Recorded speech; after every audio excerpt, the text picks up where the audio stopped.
Okay, let's get started. So welcome everyone. Welcome to the last day of US CATS 2021. Uh, Now we have our last keynote speaker of US CATS 2021. And Alan and I think this speaker is just a perfect example of someone who's thinking and acting very intentionally around our conference theme of expanding opportunities in both her teaching and scholarship. And so we're really excited for her to share her work with us today. So today's keynote speaker is Alana Unfried from California State University, Monterey Bay. I went to Colorado State, so that was just too close. It makes me want to say Colorado. In fact, CSU.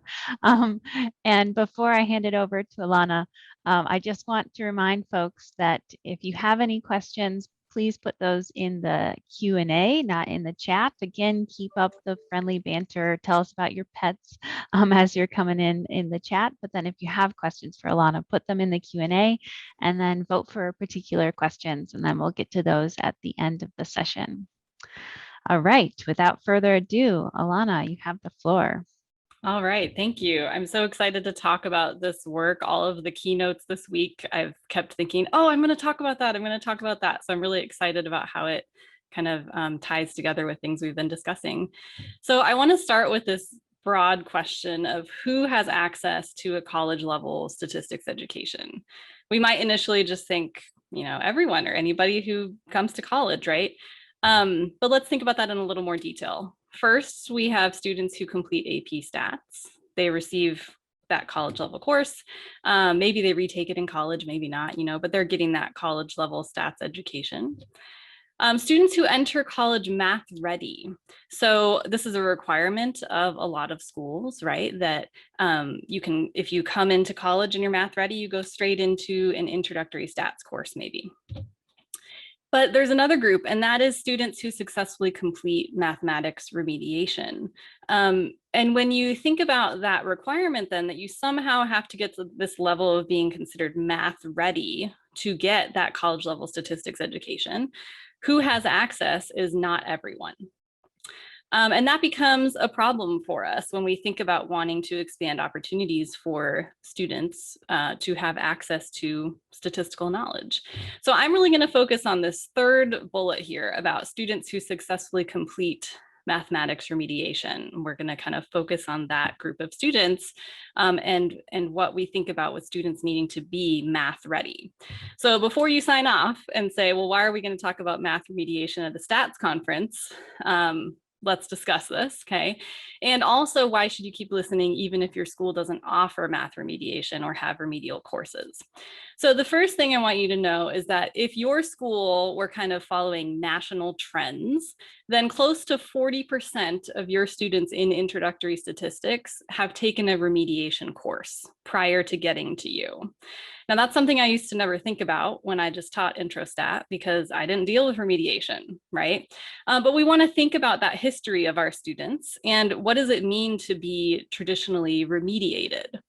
If you don't offer remediation at your school, I want you to think about where you might be losing students in your pipeline. And how do you still deal with the wide diversity of student backgrounds in your courses? And what happens to students that aren't math ready? Can they even come to your school? And if not, why not? What do we do about that? So no matter what, you have students in your courses with widely varied backgrounds. And we want to think about how we can ensure the success of all of those students in our courses, regardless of even what's happening with remediation. So lots of reasons I hope you'll stick around and bear with me as we talk about math remediation for just a little bit here. So math remediation, I'm going to argue, is a barrier to introductory statistics. So typically what happens is that remediation is offered for students who are considered underprepared to enter a college level math or statistics course. And to put this at scale for those of you that don't spend a lot of time thinking about math remediation, nationally, almost 2 million students begin in remediation every year. Now, I do want to point out that this includes English remediation, but there's a lot of overlap where if you're taking one, you're often taking the other as well. So that's a lot of students. And in general, this breaks down to about 40% of college students, like I said, that are going to take a remedial course at some point in their college path. And remedial courses, we have kind of data that has shown us, well, first of all, they don't count for college credit. Okay, it's considered non-credit bearing. So it's a hurdle to get through, or a barrier before you can even get that college credit. They delay your time to graduation because you have to complete them before you can get to your college credit bearing courses. And they're a non-starter for entry at some colleges. So some colleges don't offer remediation. Some colleges don't offer anything below calculus or something like that, for example. So you really have to have your math background fully, quote unquote, up to date before you can.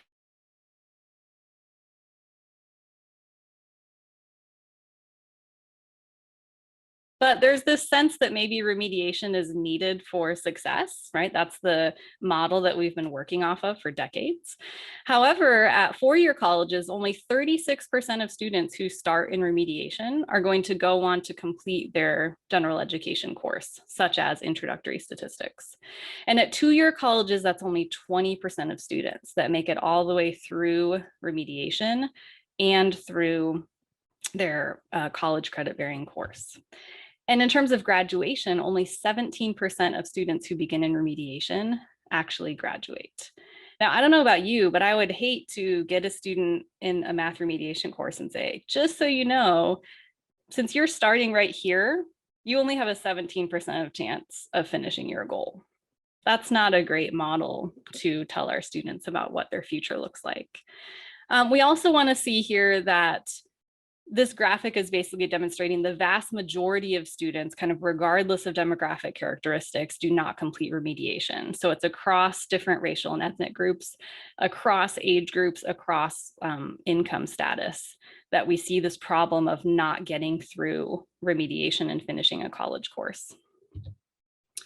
And evidence shows that this is really due to students quitting, not failing. So it's not that they're failing their remedial courses, it's just that they don't enroll in subsequent courses, even if they finish remediation.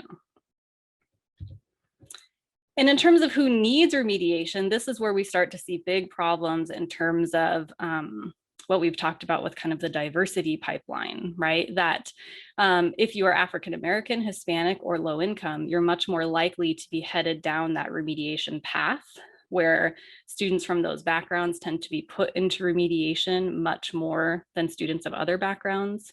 And we have seen that that path is really a dead end. And so we're setting students up for failure when we go down this remediation path. So that's a little bit about the problems of math remediation. And we certainly now want to focus on what to do about it. So I'm going to start with a little bit of context about my school. I'm at Cal State University, Monterey Bay. The first thing I need to point out is that it's very beautiful where I live. So there's a nice picture for you. But here's a little more about the school. I'm part of the Cal State University system, which has about almost 500,000 students enrolled annually. Specifically at CSUMB, we had a nationally recognized math remediation program that was recognized specifically for passing students in remediation at a much higher rate than that national statistics that we saw. So we were very proud of that. We have about 7,500 undergraduate students. We're considered a Hispanic serving institution. And you can see our breakdown for female students and age ranges as well. And I'll point out that we have 4 general education mathematics courses that students enter based on their major. So they're required to complete one of these courses. Introstat is just one of them in order to complete their degree. Now, the changes I'm going to talk about the rest of the presentation, we applied to all 4 of these courses. So I do want to mention that, although the rest of my presentation is just going to focus on Introstat. So let's think about math remediation as a barrier specifically within the CSU, so that system of 500,000 students every year. Again, we followed that national statistic of close to 40% of our students needing to begin in remediation. And what that looked like for us was 4 to 8 units of non-credit bearing coursework before being able to enter a GE math class. So you can think about that as up to a full year of remediation that, again, that delays that timeline of being able to graduate. And if a student doesn't complete math remediation in the first year, you are dismissed from the university. That's what happens when you can't complete remediation. You can't continue your education. And so in the CSU, data shows that this resulted in close to 3,000 students not permitted to re-enroll each year. All right, so this is thousands of students that we're talking about affected by this just within the CSU system. So what about remediation at CSUMB? So remember I told you we had a nationally recognized remediation program that was supposed to be really good. So what did that actually look like? Unfortunately, remediation did not guarantee success in intro stat. Okay, so when we think about the subsequent courses after you get through remediation, what happens? So here's just a couple numbers to show the problem. So the 77% here is showing the percent of students who passed intro stat and never needed remediation. So these are students that just came in, considered math ready. That was the pass rate. Now that's already not great, okay? But we want to compare that to students who completed remediation. So the pass rate of intro stat from students who had been fully remediated, meaning they should now be math ready, was 57%.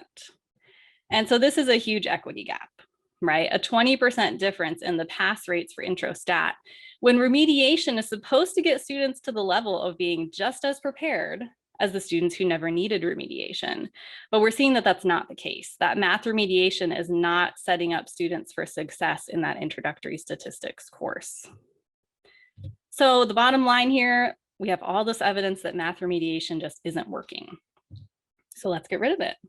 And basically that's what the CSU said that we have to do. So the chancellor's office that oversees all of those 23 campuses issued an executive order. Those aren't just at the national level, those exist in our system as well. And this executive order was issued in fall 2017 that said, your general education, math and statistics courses must be completed the first year of college, period. To make that happen, math remediation is going away. And instead, you may have a maximum of 1 unit non-credit bearing developmental math, and it can only take one of two structures, either a stretch course or a co-requisite. Most campuses went with co-requisites, although some chose the stretch model. I can talk more about that later if you're interested. But then the big thing that they said is that you must implement this by fall 2018. So they gave us a 1-year timeline to make this switch to a fully co-requisite model, which we had not been doing at all. So they really just said, we're going to throw you into the deep end and just let's do this. Okay. So we're going with this co-requisite model. And so now I'm going to switch gears to thinking about co-requisite courses. Why should we care about them? Okay. So the movement to switch to co-requisite courses is strong and it is growing. So already national survey data shows that close to 50% of universities have reported the removal of remedial courses and moving to this type of model instead. The Dana Center for Math Pathways, which we've had some speakers from the Dana Center at US COTS, they issued a call to action back in 2015 arguing for expanded access to introductory statistics. So focusing on that statistics pathway about why remediation is harmful. And we're also seeing widespread implementation in states. So this is just 6 states. There are many more, but just examples where we're going kind of full scale. So even within California, I think there's been some talk in the chat about this, but it's now legislated that community colleges are moving to this type of model. And like I said, the entire CSU system is moving. So we're seeing wide scale implementation across entire states. Again, this list can be expanded upon. There's just a few. This is happening at 2-year and 4-year colleges. And now we're also seeing textbooks that are being created to meet the need for this type of course. There's a lot of integrated review or companion books that are really adding on this kind of developmental math skills alongside introductory statistics texts. So the biggest reason though of why we should care to me is that co-requisite courses mean that more students get to experience intro stat, which is the theme of the whole conference, right? We're expanding opportunities because we're removing that remediation barrier. So all of a sudden we're gonna have all these students in intro stat that used to never be able to make it there. And we wanna think about how do we handle that at a large scale. So a little bit more here of thinking like, why do I have to think about this and why do you have to think about this? So maybe you're thinking, I don't want to teach remedial math. And you're like, why are we talking about this? This is making me uncomfortable. So first of all, that was me. I very much started my career thinking, I'm so glad I'm a statistics professor. I don't have to teach remedial math. I don't have to think about it or think about what my students had to learn before they got here. They're just in intro stat. We're all in the same playing field. This is wonderful. Well, that was kind of shattered when we moved to this model. And now I have quote unquote remedial students in intro stat, right? They haven't been remediated before they came to me anymore. And I'm using quotes here because I really want to challenge that notion of who is considered remedial and who needs remediation. It's not clear cut the way that it was originally defined in terms of students needing remediation. And so the big thing I want to emphasize though is I'm not teaching remedial math. I'm not teaching a 4-unit class on remedial math. I'm teaching mathematics specifically needed to succeed in statistics. And we know there are math skills that we need to have to do well in statistics, okay? So that's what I get to focus on. And I also want to point out that this is affecting millions of students. So if you think about this at a national scale, there are going to be millions of students who take an introductory statistics course with a co-requisite. And so we want our statistics education community to lead the way in terms of what that should look like, right? Thinking about the scale of how many students this affects, I really want to emphasize that and why it's so important for us to not just leave this area of statistics education behind because we don't want to think about remediation. Okay. The other thing you might be thinking is, well, my school doesn't have remedial students, so I'm kind of bored listening to this. Why are we talking about this? Okay. So what I want to say there is, why not? Why don't you have remedial students? Or again, what we might traditionally consider remedial. Is this because, you just have higher math entry requirements for your school? Or I really want to challenge you to think, is your university just ignoring the problem? I'm going to guess that if you look at actual equity gaps in your classroom, you're going to find disparities in terms of who's succeeding in your intro courses and who is not succeeding in your intro courses. And think about, are there any students in those courses that would really benefit from additional support?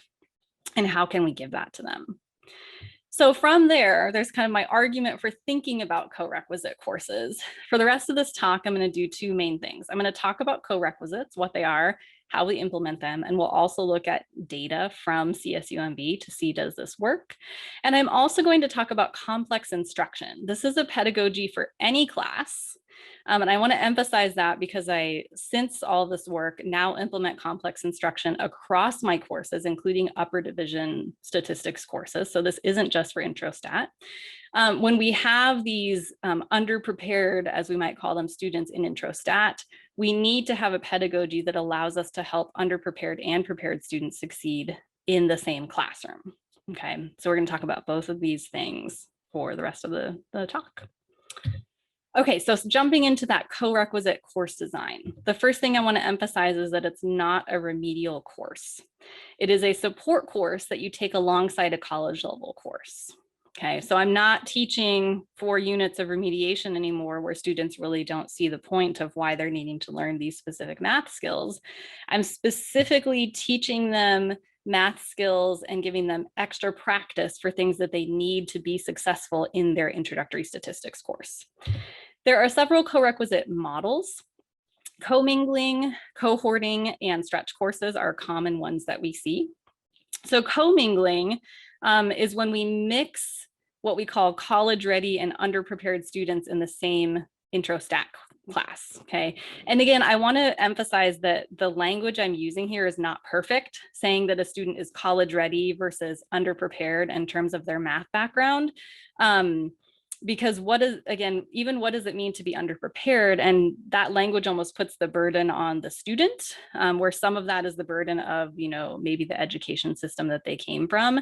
But that's kind of the best terminology I have right now for talking about these two different groups of students who would traditionally need remediation or not. Okay, so in this commingled model, we want all those students just commingled in a class and taking introstat together. But then students who are considered underprepared also enroll in a separate co-requisite course where they get that extra support. So that's different from a cohorting model where we set aside certain sections of introstat and say those sections are for underprepared students. So they're in a totally separate course than what we would call college ready students. And then the co-requisite material can be embedded in the class, or it might also still be a separate 1-unit class. And then lastly, we also have stretch courses, which is where introstat would be have that developmental content embedded, but you spread the course over 2 semesters. And Statway is a model that's been around for a while that follows that stretch model. So I've kind of highlighted the commingling model because that's what we decided to do at CSUMB. So let me talk a bit about what our course structure looks like. So when we talked as a department about what model to use, we really decided on a commingled model because of how we were thinking about equity.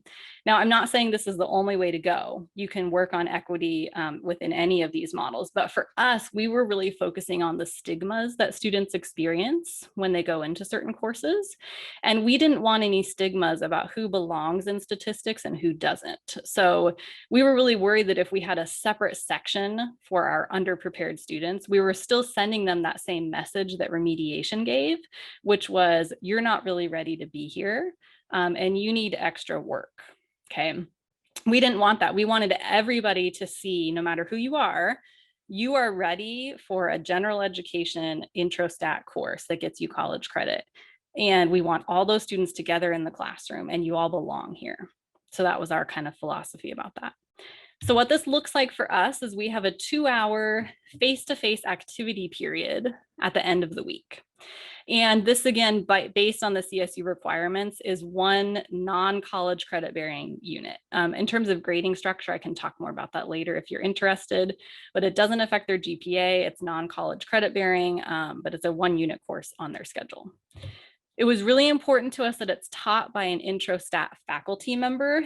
So we didn't want to go say like, oh, well, you know, we don't really care about the co-requisite students as much. So we're going to put those on, you know, just lecturers that are assigned to teach this, like even if they don't know what's going on in introstat, or at another school, maybe that'd be like, oh, well, we're just going to give this to all the graduate TAs. We really wanted students to see that the co-requisite mattered as much as their GE stat course.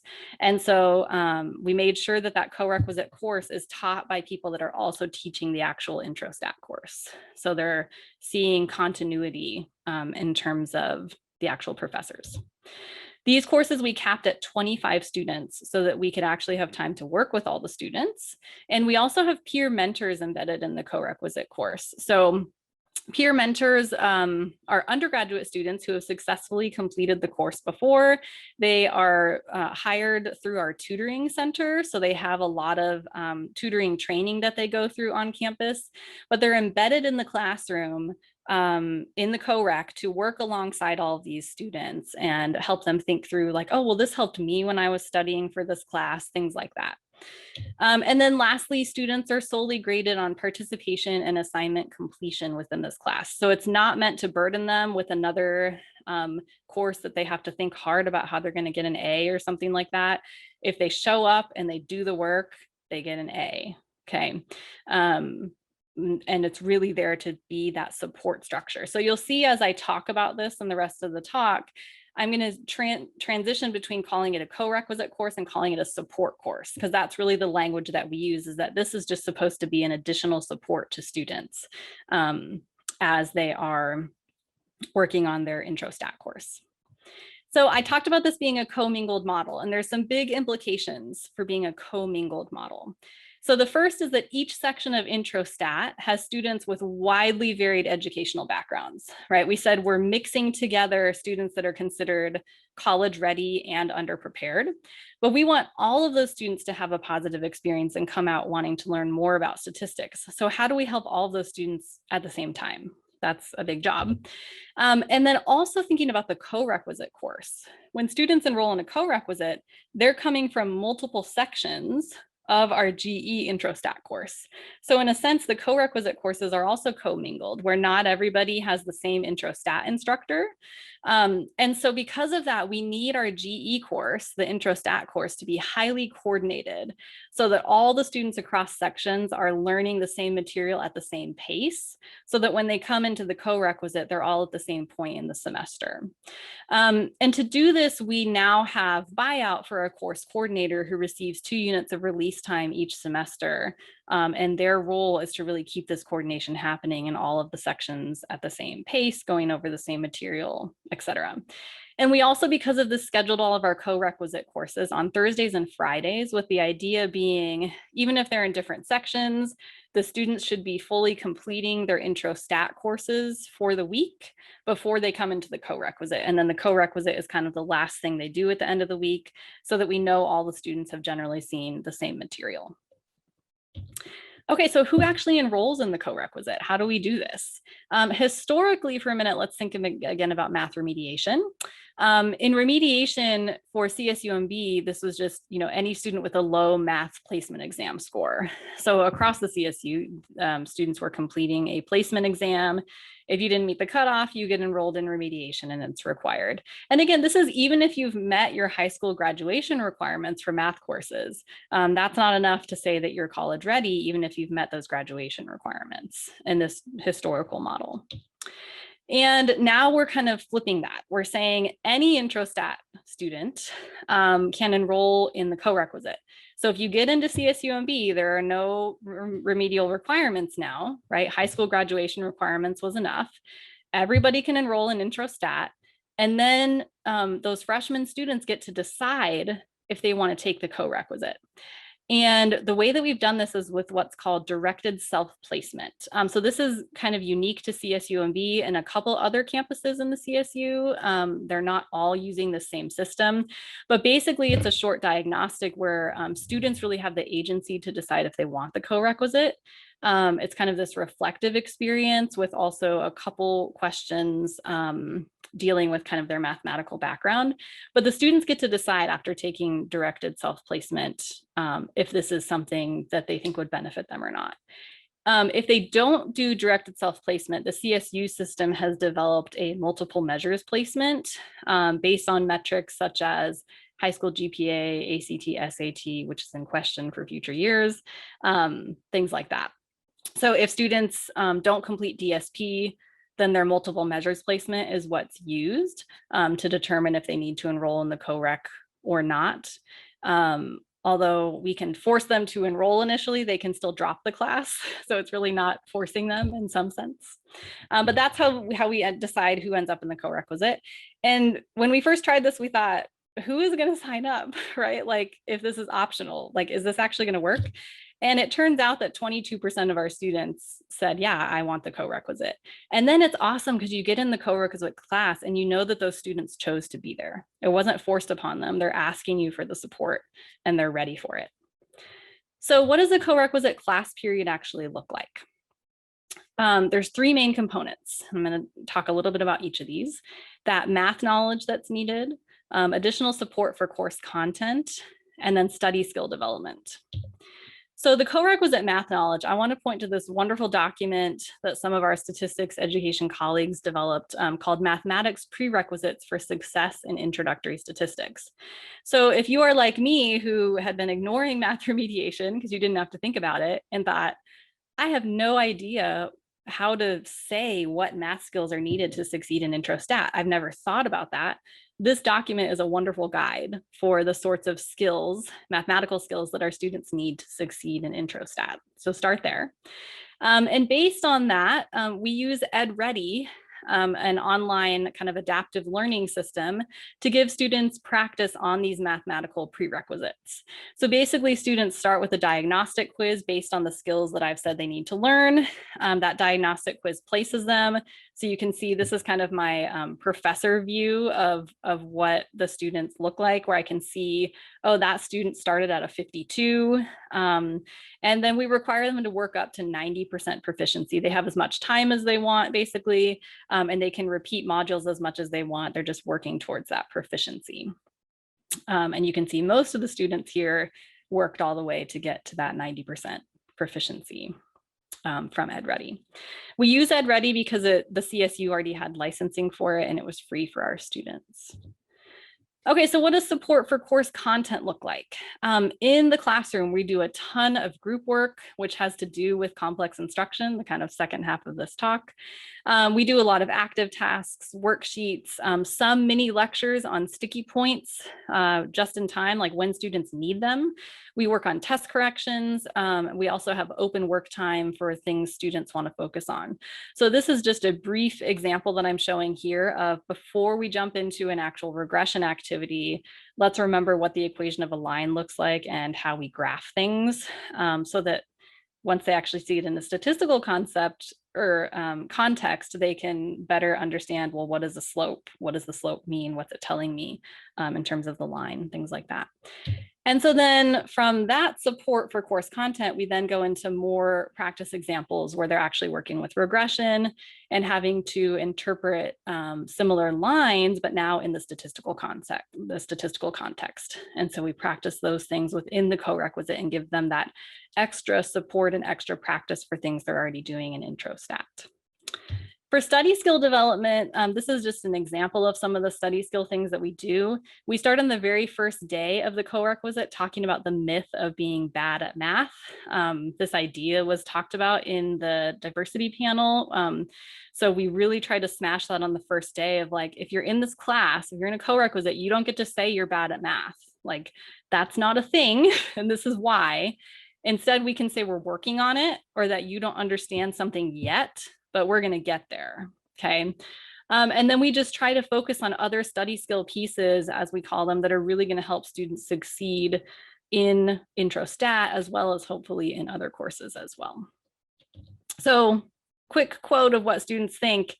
I know that a lot of people in intro stat said, oh my God, how are you not in the support class? It is so useful.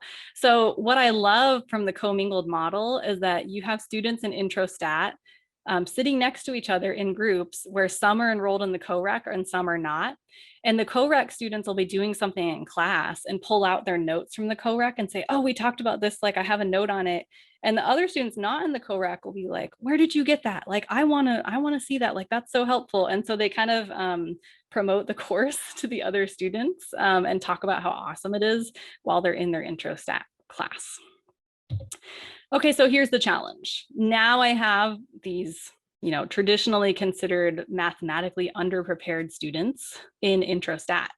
I also have students in intro stat who have taken AP statistics. And with this wide variety of experiences, the question becomes, how are we going to help all of these students succeed? And the biggest sticking point that people always tend to say to me, and that we said when we were starting with co-requisites, is like, how is this not just going to reduce the rigor of the course? We're just going to have to make it so much easier for people to pass, right? But that's not what we want. We want to be teaching the same intro stat course, but just helping everyone succeed. And so this is where we get to the idea of complex instruction as a pedagogy for encouraging all student success. So what is our overall goal here in the way that we're going to teach? And again, my focus here now, just kind of switching our minds, is the general education intro stat course. So we implement this pedagogy in the co-requisite as well, but now we're really thinking about intro stat and that wide variety of students in our intro stat course. So overall, what do we want to do? We want our instructors to have the tools to help each student develop a sense of belonging. And we want our students to have the tools to be successful learners without just relying on us as a crutch, in a sense. So in a traditional model, when we think about, what you see in a movie or something like that, portrayed as a professor, right? Students only access the content of a course through the professor. So maybe I'm lecturing at the board and you have to write everything down, right?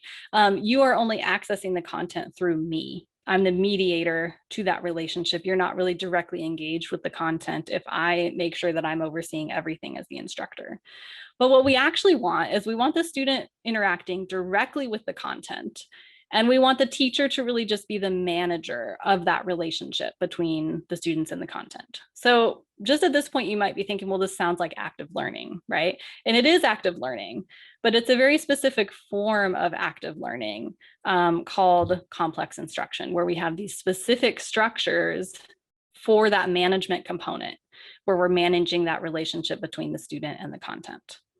So here's a definition of complex instruction. It's a combination of pedagogical strategies that are used to create a classroom social system that directly attends to problems of social inequality that can undermine academic access and achievement if we leave them unexamined.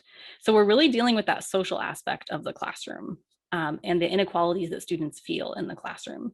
So if you've heard of this before, some of it might be if you have specific background in secondary mathematics. This basically came out of secondary math, tons of work there. So thank you so much to all of the colleagues who started there with this work. We're now kind of adapting it for college level. And it's this notion of trying to disrupt the hierarchies of who is considered smart and who's considered not. If you come to the breakout session, we're going to work a lot more on that idea of what it means to be smart. So here's an overall model of the pieces that make up complex instruction. First, we want to have what's called a multiple ability curriculum. In a multiple ability curriculum, we provide open-ended, rich activities that require multiple abilities to solve and that are supporting learning these big concepts. Okay, and we'll go into more detail on all of these. We also have specific norms, roles, and participation structures. So we want to develop small groups that have a good sense of autonomy. And we do this through using specific norms and roles to develop that autonomy of the group to work as a unit. We also want to manage the status of individuals. I'll talk more about what status means, and hold those groups accountable for participation and understanding of all of the group members. And when we combine all of these components, that is where we get complex instruction. So let's break down the pieces a little bit more. I'm going to start with norms, roles, and participation structures. So on the very first day of class, we develop class norms for how we are going to learn together. The students help to generate them, but I have the final say on what the list looks like because I'm going to add in things that the students would not have made for rules themselves. So in particular, I'm going to highlight the two that are in blue here that might be unique to other class norms that you've seen or used before. So first, we have this rule that you can only ask the instructor something when it's a team question. So again, you're going to see that we rely heavily on group work. And we tell the groups, before you call the instructor over to ask something, you need to talk about it as a group and only call the instructor over if you all agree that it's a team question. So when someone from a group calls me over in class, the first thing I'm going to say is, did your group talk about this? And what did you all say together? And if that student says, well, I didn't talk to my group about it yet, I'm going to tell them, talk to your group. And if you can't resolve it, then call me back. And that, again, is to develop this group autonomy where they're relying on each other and realizing that their group members have value to add to the conversation and that they can learn from one another. Similarly, we tell them to work within their group. We say there's a rule of no crosstalk with other groups. So if a group is working and they can't solve something, or somebody in that group feels like they can't solve it and they turn to the group around them and say like, hey, did you figure out how to do this? We don't want that because we want them to work within their group, realizing that their group members are sufficient. And again, we're building up that autonomy and independence of the group to say, we can do this just among the 3 or 4 of us. We don't need these other students to solve it for us. We can do this. That's what we're working on. Okay, so you can read all the rest of the norms there, but that's kind of the basic setup. We do this on day 1 to get class going. The next piece of this section is participation structures. And I want to really emphasize this one. I think this is one of the main keys to complex instruction. We randomly assign groups of 3 to 4 students. So this starts on day 1. Students are never choosing their own groups for class activities. The only time they choose their own groups is for their semester-long project. We do this because, again, we're really trying to develop that sense that every student is equally capable. So no matter who I randomize you to work with, you all can do this and you can figure it out. And we want to remove that component where certain students end up isolated because nobody chose them or they look like they don't belong.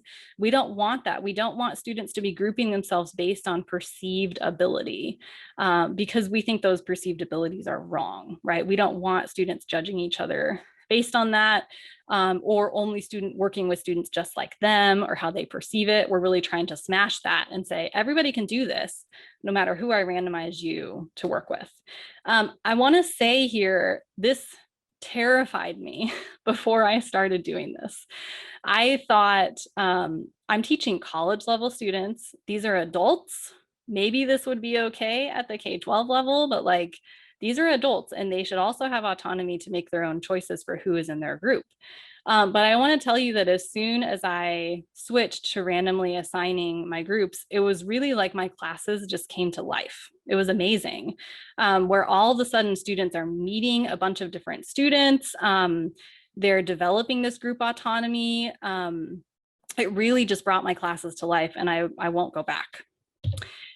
Related to that, we re-randomize the groups about every 3 weeks. And there are several reasons for this. The main ones being we're broadening students' network. So even just a couple rotations into the semester, they've met most of the students in class.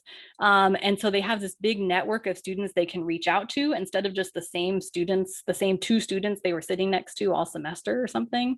And we also don't want to let unproductive patterns linger. So every once in a while, yeah, you're going to get a group that's not a good fit for you or where it feels that way.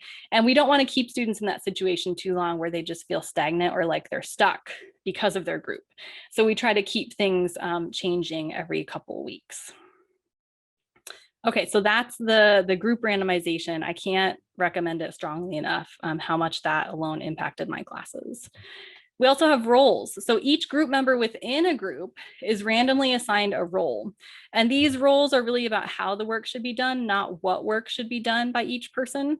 These are the main roles that complex instruction emphasizes. But you can adapt these to kind of fit your needs better.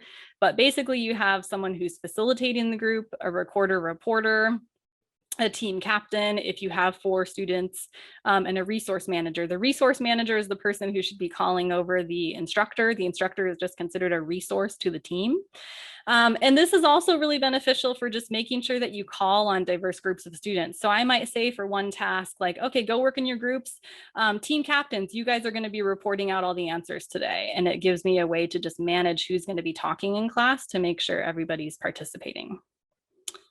Okay, so let's move on to multiple ability curriculum. What is a multiple ability curriculum? So we want groups to rely on each other and to utilize their roles. The main way to do this is through group-worthy tasks. And so a group-worthy task is an open-ended, uncertain task where there are multiple entry points into the task, meaning there's multiple abilities required to complete it because it's complex enough that one student can't just do it by themselves. And we want this to be intellectually important work where it's not just like some trivial problem, but they're working on something that has meaning and really gets them engaged. This is hard to do. I'll say that off the bat. I'm still redesigning activities to make them group worthy. But here's just a quick example where maybe I'm developing an experimental protocol to determine, which plane flies farther, if it has a paperclip or not. I think this has been used in many stat ed courses. And they're going to collect data and analyze the data on the computer all in one class period. So there's a lot of moving pieces here, and I've just listed out some of the abilities that are needed to complete this task as a group. Nobody can just do this on their own in a class period. They really rely on each other. Everybody has an important job and can use their skill sets. And the students get to really start to develop that sense that they're a teacher in addition to being the learner. All right, status and accountability. What does this contribute to complex instruction? So this example is going to be a little stereotypical. That's by design. But let's say that these 2 students walk into class and they have these vibes about them, right? Which student will a group expect to be more intellectually competent? If you have kind of surfer girl and this kind of like bookish man, right?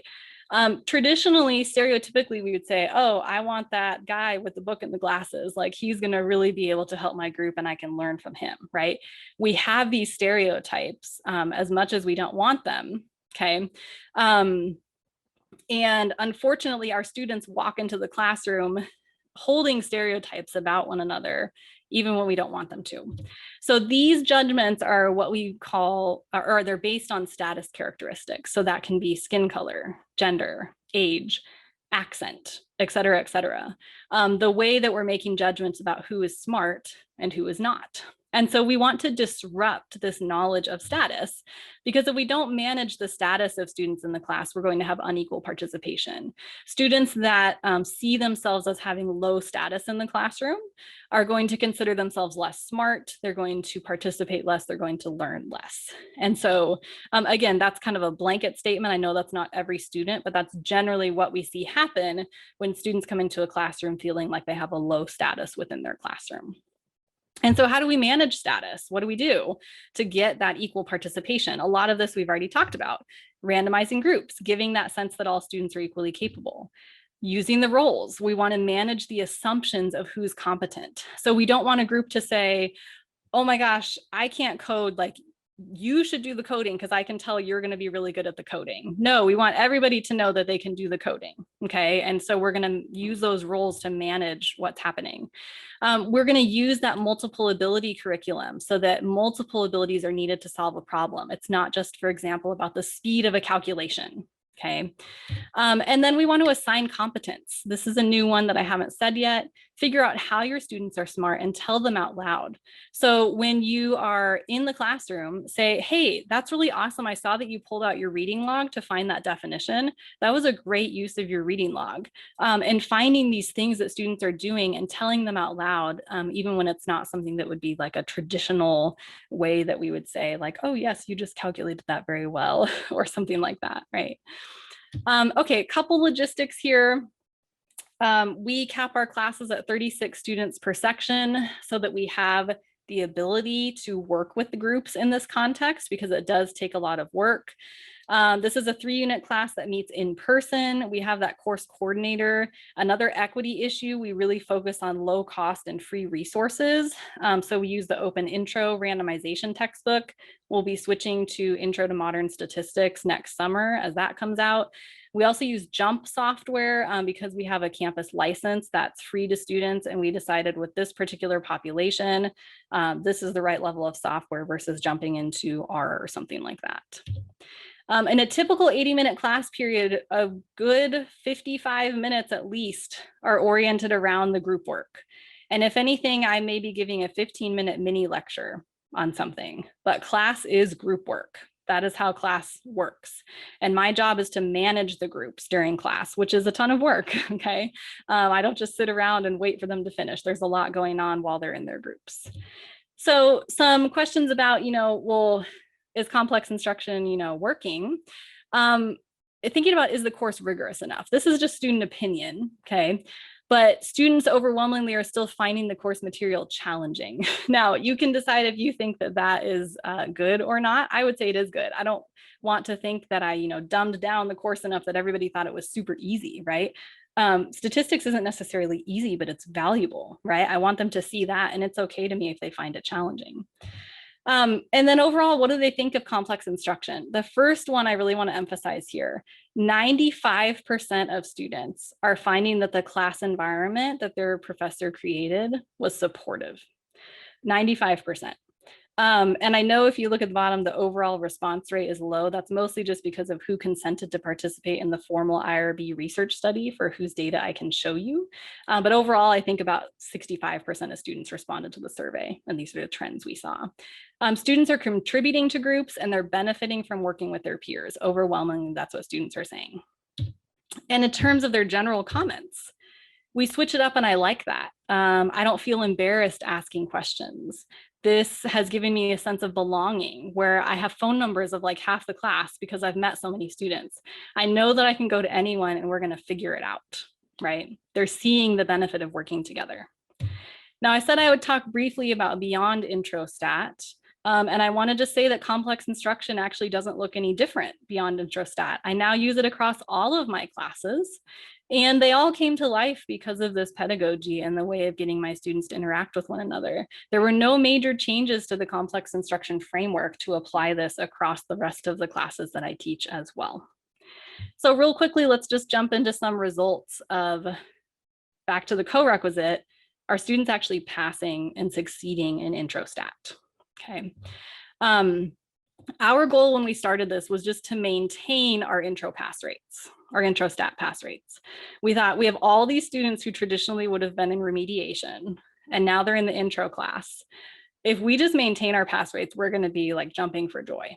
Okay. And so what actually happened across the semester since we implemented is that our pass rates have gone up. And again, this is with what we would consider traditionally underprepared students in our courses. Our pass rates have gone up, and we really attribute that change to complex instruction.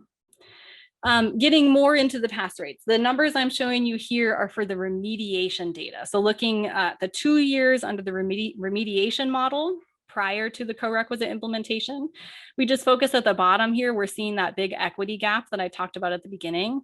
The way that we want to interpret this table is we're looking at pass rates in intro stat based on if students took remediation or did not require remediation. So if you took remediation over those 2 years, only 58% of students could make it through intro stat, versus if you never needed remediation, the pass rate was close to 80%. So we have that big equity gap where remediation actually isn't doing its job. When we switch to the co-requisite model, we see that the equity gap is gone. It's just gone when we average across all the semesters. So students that were in the co-requisite, 82.3% of those students pass intro stat. And students not in the co-requisite, 82.2% of those students passed intro stat. I also want to think about just those students who didn't enroll in remediation or the co-requisite, because we have to remember that it's a different population of students that are in the co-requisite now.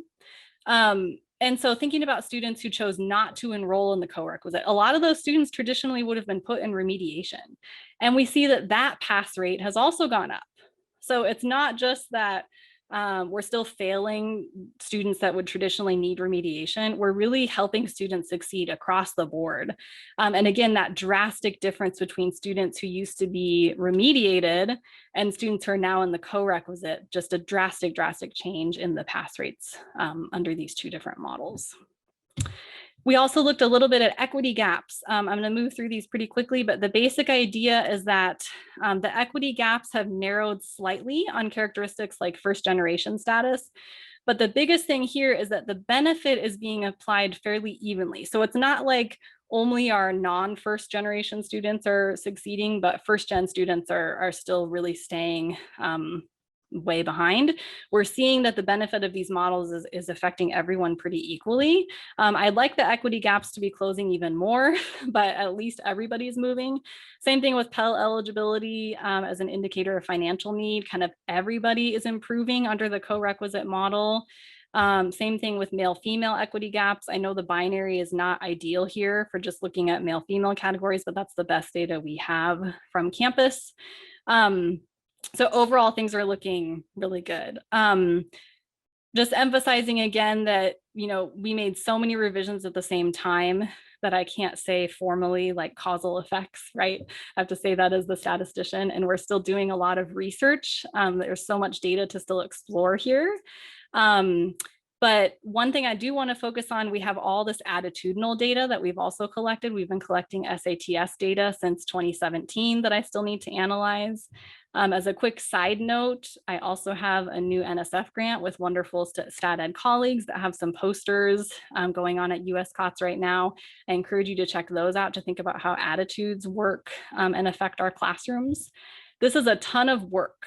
I want to emphasize that, and we had extensive professional development and financial support to make this happen. So don't just think as one faculty member, it's going to be easy for you to go change your entire university. It requires a lot of people working together. To end here, I want you to think about next steps for you.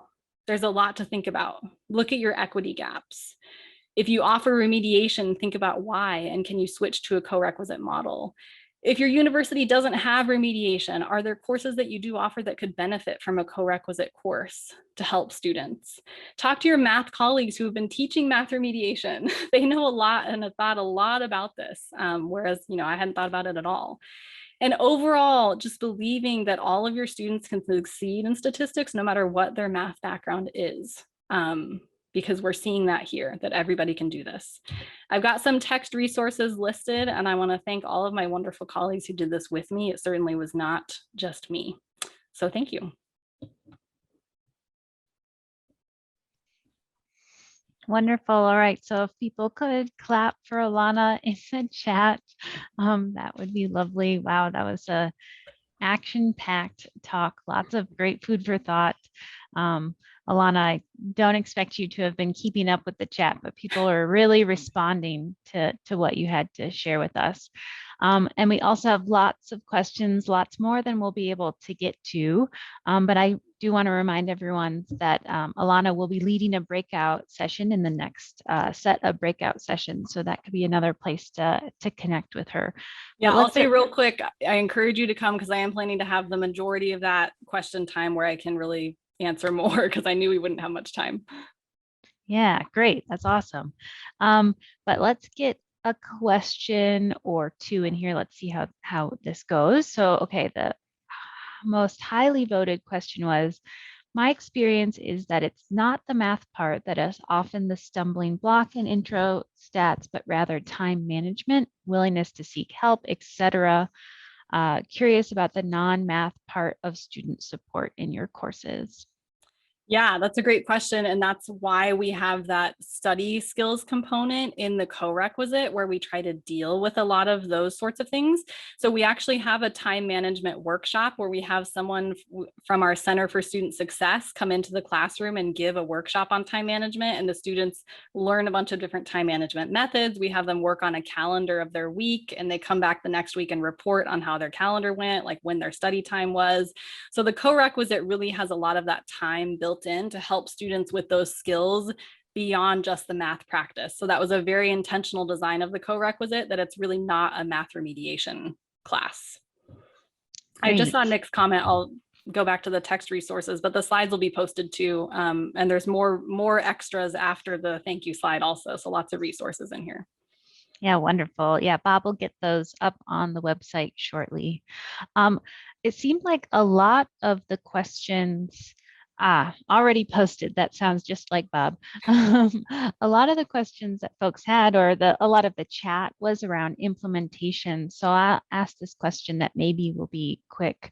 Beth Allen asked, how does the co-requisite model affect faculty loads? That's a great question.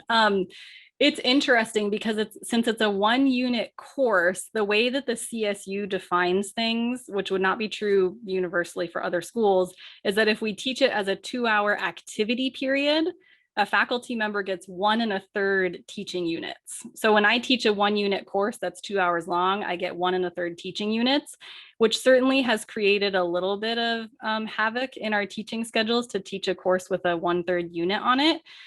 So we've done a lot of trying to have instructors teach multiple sections to get the units to add up correctly, and really trying to say, if you teach intro stat, you also teach a co-rec so that the workload kind of reduces because it's all mentally kind of the same task. But it has affected workload in terms of having these small unit classes. So if you look at my schedule, I have more classes than I normally would on my schedule because the units are small on some of them. And related to that was a question around capping. So, these classes have less students, smaller n, so it seems like you have to have more of them. So I guess both staffing when you have more sections, but also just admitting. So maybe there's 2 parts to that question, right? So how do we staff, but then how do we decide who gets to be in those classes? Yeah, I don't think we really changed anything in terms of who we admit to the university based on this. And really what we were able to argue is, if you want us to move to a co-requisite model, you have to give us the class sizes where we can help everybody succeed. And basically, because we used to have instructors teaching remediation and those classes went away, we now had those units from lecturers that were now available to teach co-requisites and teach smaller sections of the GE course. And so we really argued, if you're going to change the model on us, you have to allow us to change class sizes so that we are able to effectively get all students through. And this is where following the data has been so helpful, because we've been able to show the college look at the success we're having. You need to let us keep these class sizes so that we can keep doing this. If we up it, there's no way that we can attend to all the students in class. Great. Wonderful. All right. So tons of food for thought here in our last keynote. That was great. So folks, remember breakout sessions next. We got the last set of posters and beyond. And then at the end of the day, we'll have the closing session. So we hope to see you at these remaining sessions of the day. But Alana, thanks for kicking us off to a great start of the day. Right. Bye, Thank everyone. you. Bye. Thank you.